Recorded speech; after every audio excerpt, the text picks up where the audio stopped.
When I came out, my sister hijacked my story to go viral, misgendered me in her blog, cashed in on book deals, and told me it was easier that way. So I wrote a story about her too, and published it with a twist she'll never erase. The first time I saw my sister's blog post about me, I thought it was a joke. She titled it, "My Brave Brother's Journey to Becoming My Sister." It already felt wrong, but I clicked anyway. By the second paragraph, my stomach dropped. She'd written about my coming out like it was her personal trauma. "When he told me he wanted to be her, I cried," she wrote. "But I supported him through it." Over and over, she used the wrong name, the wrong pronouns, twisting my story into a weird, self-congratulatory essay about her courage as an ally. By the end, she turned my life into content, and people ate it up. The post went viral within 2 days. She got invited on podcasts, wrote opinion pieces, even landed a literary agent.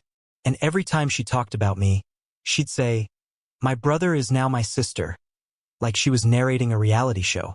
I tried to confront her, but she brushed me off with this tight little smile. "It's just branding," she said. "It's easier for people to follow the story that way. Don't overthink it." That's when I realized this wasn't ignorance. It was a choice. She'd hijacked my identity to build her own platform.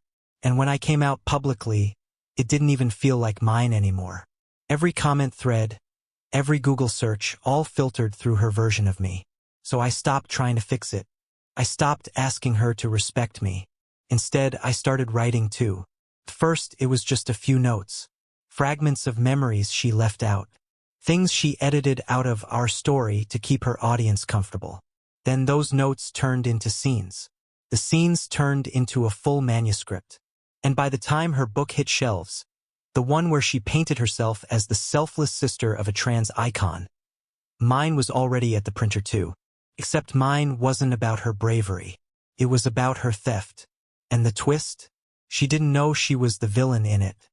Before all of this, my sister, Lily, and I were close. We grew up in Tacoma, Washington, small house, single mom, too many bills, not enough space. Lily was 2 years older, always louder, always more confident. She had that kind of charisma that made people stop and listen. I used to admire her for it. When we were kids, I was the quiet one.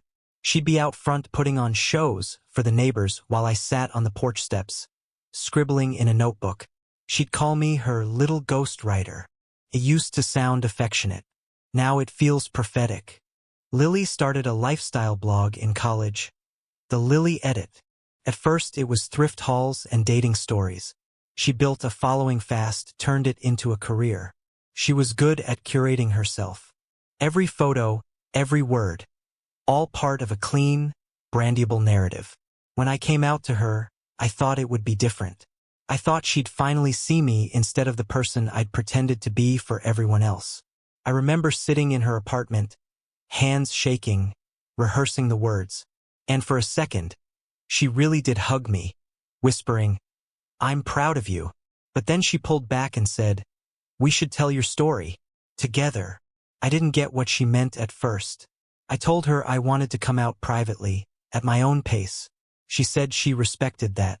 Then 3 weeks later, her blog post went live. That's when everything changed. Suddenly people I hadn't talked to in years were messaging me, congratulating me, or worse, asking invasive questions Lily had made public. My mom called crying, not because of my transition, but because she'd found out about it from Lily's blog. Lily apologized at first, said it was a misunderstanding, that she got caught up in the moment, but she didn't delete it. She just edited a few lines, softened the tone, and added affiliate links to her self-care recommendations for supportive siblings. After that, she started using my story like currency. She wrote about my surgeries, my mental health, my dating life, things I never consented to share. When I begged her to stop, she'd say, "It's helping people. You should be proud." But I wasn't proud. I was humiliated, and she was getting paid. She was flown out for panels, featured on a talk show, and soon enough, a publisher offered her a deal for a memoir. I tried to let it go. I told myself I could just live my life quietly. But every time I introduced myself, someone would ask, "Wait, "Are you Lily's sibling? The one from her book?" It was like she'd branded me without my permission. So I decided if she was going to turn my life into a story, I'd write one too. But mine wouldn't be the kind of story that flatters. It would be the kind that exposes. By the time Lily's memoir came out, she was everywhere. Morning shows, podcasts, bookstores with her face on the poster. Becoming Her, a sister's journey of love and acceptance. That title made my skin crawl. I went to one of her readings, sat in the back, hoodie up, mask on. She was standing under bright lights, reading passages about me. "My brother was always sensitive," she said softly, pausing for dramatic effect. "Even before he became my sister, I could tell something in him was breaking." The audience made these little sympathetic noises, like she was a saint for accepting me. I left before she finished. After that, I started collecting receipts, screenshots, emails, voice memos, every text where she promised she'd take something down and never did. I archived everything, not out of pettiness, but because I knew eventually people would need proof. Then I found something worse. Her publisher had sent me a release form months earlier. I'd ignored it, thinking it was a generic request. But when I finally opened it, I saw my legal name, the one I don't use anymore, printed all over it. She'd given them that name, said she had verbal consent. I was furious. I tried to contact the publisher, but they brushed me off, said, "All rights have been cleared by the author." So I wrote. I poured everything she'd stolen into my own book, not as a memoir, but as a story. Fiction, technically. A story about two sisters. One who comes out, and one who steals that story to build her brand. It wasn't revenge. Not yet. It was survival. A way to take back my voice. But as I wrote, something shifted. The lines between truth and fiction blurred. I stopped changing the names. I stopped softening the edges. I wanted people to feel the manipulation, the way she'd twisted something sacred into a commodity. My friends called it cathartic. My therapist called it dangerous. But I didn't care anymore. I was done being polite. Then, one night, I got a message from someone who worked at her publisher. A woman I'd never met, but who followed me quietly on social media. She said, "You should see the proposal for Lily's next book. It's not just about you anymore. She's writing about Mom too, about her depression. She's turning it all into content." That was the moment I snapped, because my mom never gave her consent either. So I stopped waiting. I finished my manuscript in 2 weeks, changed the title to The Thief of Faces, submitted it to 3 indie presses. And when one of them picked it up, they didn't just agree to publish it. They wanted to release it the same week as Lily's paperback launch. Perfect timing. I didn't tell her. I didn't tell anyone. But the cover art alone would be enough for her to recognize herself the moment she saw it. Lily found out about The Thief of Faces 3 days before her paperback launch. I hadn't planned for her to. The publisher had just started sending out ARCs to reviewers, and one of them tagged me on Instagram. The post went semi-viral, not huge, but enough that Lily's PR team must have caught it. She called me that night. No greeting, no pause. Just, "What the hell did you do?" I said, "I wrote my story." She laughed, this disbelieving, hollow sound. "No, you wrote my story. You used my name, my words. You're trying to ruin me." I told her the only person who ruined her was herself. There was a long silence. Then she said, almost softly, "You don't understand what you've done. You've opened a door you can't close." 2 days later, my publisher got an email from her lawyer. Defamation, misrepresentation, emotional distress. She was threatening to sue. But here's the thing, I knew she wouldn't win. Every line in that book could be traced back to her own words. Her blog posts, her podcasts, her book quotes. She'd built her brand on lies that were already public. And because of that, I didn't have to prove anything. I just had to let her words stand side by side with the truth. The day her paperback dropped, so did my novel. And people noticed. Reviews started appearing on TikTok, in Reddit threads, even in think pieces about authorship and identity. People were connecting the dots. They saw The Thief of Faces wasn't really fiction. They recognized Lily's tone, her language. They realized what she'd done. Lily went into PR mode immediately. She posted a teary video, saying I'd twisted the narrative and weaponized trauma. But the comments section turned against her fast. Someone dug up her old blog posts, the ones where she'd misgendered me and used my dead name. Others found her affiliate links under trans resources. Screenshots of her emails started circulating. Then the real hit came. A journalist reached out to me, said she'd been investigating Lily's publisher for exploiting inspirational minority narratives, queer trauma for profit. And she had proof that Lily had fabricated entire parts of her memoir. I didn't want to believe it, but she sent me the evidence. The biggest lie? Lily had written that she was the one who convinced me not to harm myself during my lowest point. That she had saved me. Except it wasn't true. That night, she hadn't answered my calls. The person who did, the one who sat with me on the phone until morning, was my best friend, Devin. And he had the text messages to prove it. Lily didn't save me. She just rewrote history to make herself the hero. That was the first twist. The moment I realized she hadn't just stolen my story. She'd edited my pain into her own redemption arc. And I wasn't about to let her do it again. After the journalist's message, everything in me went still. That kind of stillness that comes after a long storm. I wasn't angry anymore. I was focused. I knew Lily's world ran on image. If you broke the image, you broke her. Lawsuits, apologies, private calls, none of that mattered. What mattered was exposure. So I started planning. Carefully. Devin still had the messages from that night she lied about saving me. We backed everything up, screenshots, timestamps, even call logs. I reached out to the journalist and agreed to go on record. Not as a source. As the person whose life had been rewritten for profit. But before the article dropped, I wanted to do something more personal. Something poetic but not illegal. Something that would hit her exactly where she'd hurt me. Her words. I decided to host a public reading. My publisher was nervous about it. Said they didn't want to turn it into a feud.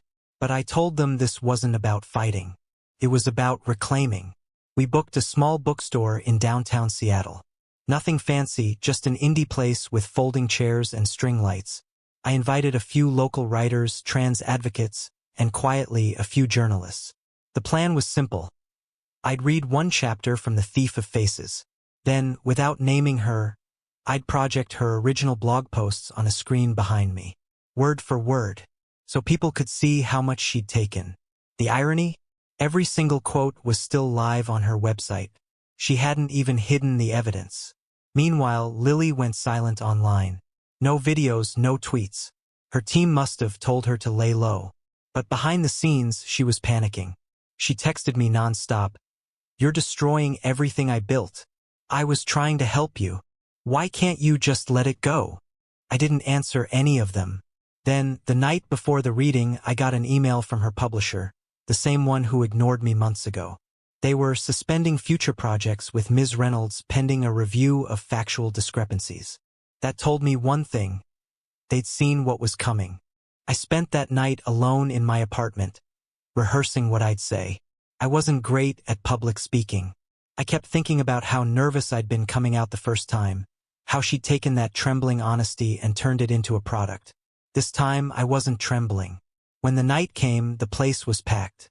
People standing along the walls. A few familiar faces in the back. Journalists, activists, even my mom, who hadn't been to anything public in years. I stepped up to the mic and said, "Tonight isn't about revenge. It's about authorship. It's about who gets to tell a story and who gets erased from it." And then I began to read. By the time I reached the final paragraph, people were crying. Then I clicked the remote. The projector flickered to life, and Lily's own words appeared on the wall behind me. Every false phrase, every misgendered line, every performative caption. Gasps rippled through the crowd. And that's when the second twist started to unfold. Something I hadn't planned, but something Lily herself had set in motion months before. The reading ended in silence. Not applause, not outrage. Just this heavy, stunned quiet. Then, from the back of the room, someone stood up. It took me a second to recognize her under the hood and mask. It was Lily. She looked smaller than I remembered, like she'd been living on coffee and panic. The crowd turned toward her. She pulled her mask down and said, "You don't know what you've done." Her voice cracked, but not from tears. It sounded like fear. Before I could respond, another person rose from the audience. A tall woman with a press badge. She introduced herself as the journalist who'd reached out to me. "Actually," she said, "we do know what she's done." Every head turned. Cameras came out. My chest tightened. The journalist continued, "Ms. Reynolds, would you like to comment on the emails you sent to your publisher? The ones where you admitted fabricating entire chapters of your memoir?" The room erupted. Lily froze. I hadn't known about emails. Apparently, while digging into her publisher's practices, the journalist had found something shocking. Lily had confessed, in writing, to inventing certain events. She justified it by saying she needed emotional continuity for her story arc. In other words, she'd faked her own heroism to make herself more marketable. And the worst part? She'd done it with the full awareness of her editor. They'd encouraged it. Authenticity sells. One email read. So the journalist hadn't just been investigating Lily. She'd been building a case against the publisher, and my reading had given her the final piece she needed. Lily's face went pale. She tried to speak, but her voice broke halfway. "You don't understand, I had to." "No." I cut in. "You chose to." My mom stood up from her seat then, her hands shaking. "You used me too," she said. "You wrote about things I never told you. You said I was suicidal." Lily started crying. Real tears this time, not the rehearsed kind. But nobody moved to comfort her. The journalist quietly walked out, already typing notes into her phone. Within an hour, the video of that confrontation was online. Within a day, it hit every major outlet. The headline that trended wasn't about my book or hers. It was bigger. Best-selling author exposed for exploiting siblings' transition, publisher complicit. Lily's team went silent. Sponsors dropped her. The publisher scrubbed her from their site. And then came the twist I hadn't expected. 3 weeks later, I got an email from a literary magazine. They wanted to publish an excerpt from The Thief of Faces, but they also wanted to include Lily's original writing, side by side, as a case study in authorship ethics. It wasn't revenge anymore. It was legacy. But I hadn't seen the darkest part yet. The reason she'd done it all. That came when she finally showed up at my door. She showed up late on a Sunday night. No cameras, no makeup, no entourage. Just Lily, standing on my porch in the rain, shivering, mascara smeared. For a second, I almost didn't open the door. But curiosity won. I stepped aside, and she walked in without asking. She looked around my small apartment. The stacks of books, the half-open laptop, the plant she'd given me years ago that was somehow still alive. "You really did it," she said quietly. "You destroyed me." I stayed silent. Then she turned to me, eyes hollow. "Do you even know why I wrote that first post? Why I kept doing it?" I didn't answer. I didn't care about excuses. But she kept talking anyway. "It wasn't about you," she said. "It was about me. It always was." She told me about the first time one of her blog posts had gone viral, how intoxicating it felt, how suddenly people were paying attention to her again. "Every click felt like proof I mattered," she said. "And when you came out, I saw a story, a big one, the kind that gets you seen." She said she didn't mean to misgender me, not at first. But when I wrote Brother, it just performed better. People reacted, couldn't stop. It was easier that way. Those words, easier that way, hit like a knife. She'd said them before, months ago, when I first confronted her. I thought it was just carelessness. But now, hearing it again, I understood. It wasn't ignorance. It was calculation. She wasn't trying to tell my story wrong. She was trying to tell it in a way that sold. She told me she'd studied online engagement, audience empathy, emotional triggers. She'd learned what words performed best, which version of me made her look most heroic. Every time she posted something inspirational, her follower count jumped. Every time she used my dead name, traffic spiked. "I didn't care about the truth," she admitted. "I cared about the narrative. That's when my stomach turned. Because there was no remorse in her tone. Just exhaustion. Like she regretted being caught, not what she'd done. Then she said something that chilled me completely. When you came out, I thought I was going to disappear. Everyone would focus on you, your story, your identity, your voice. And I couldn't stand that. So I made sure if they were going to talk about you, they'd have to talk about me too. It wasn't just about fame. It was jealousy. I asked her, did you ever even see me in all of it? As a person. She didn't answer right away. Then she whispered, no. I saw an angle. And that was it, the truth, raw and ugly. I told her to leave. She begged me to help her rebuild, to control the narrative again, to tell people we'd reconciled. But I couldn't. I wouldn't. As she stood in the doorway, she said one last thing. You think this is over, but it's not. Stories don't die. They just change hands. And then she left. I didn't follow her. I didn't look back. But that last sentence stuck with me, not as a threat, but as a reminder. Stories do change hands. And mine was finally back in mine. After she left, I didn't hear from Lily for weeks. Not a text, not a call, nothing. Then the fallout started rolling in. The publisher officially dropped her. Every major retailer pulled her book, pending review of authenticity claims. Her agent quit. Her sponsors vanished. And the literary world, the same people who used to praise her for being a voice of allyship, started dissecting her as a cautionary tale.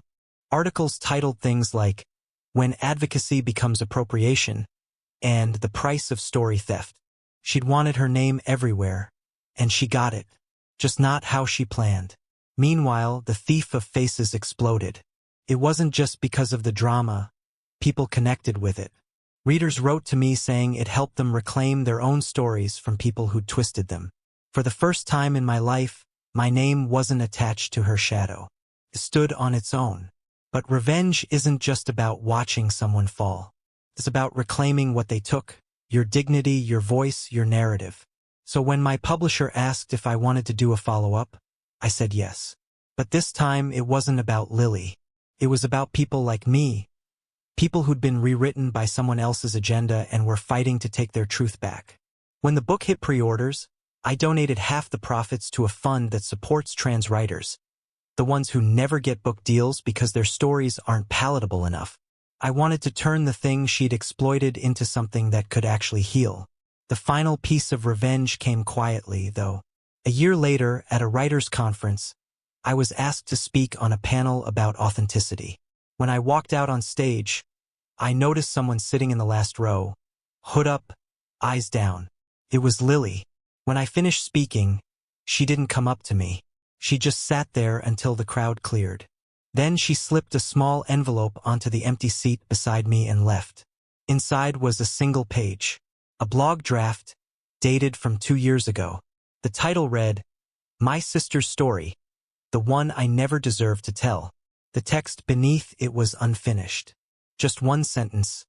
I took what wasn't mine, and she took it back. I never heard from her again after that. Sometimes I check her old accounts. They're still up, abandoned, followers gone, posts fading into algorithm dust. And mine? They're quiet too, but real. Every word is mine. Every story has my name on it, spelled correctly, no edits, no footnotes. When people ask me now how I handled what she did, I tell them the truth. I didn't fight her. I wrote her out, because in the end, she wasn't my author. I was hers.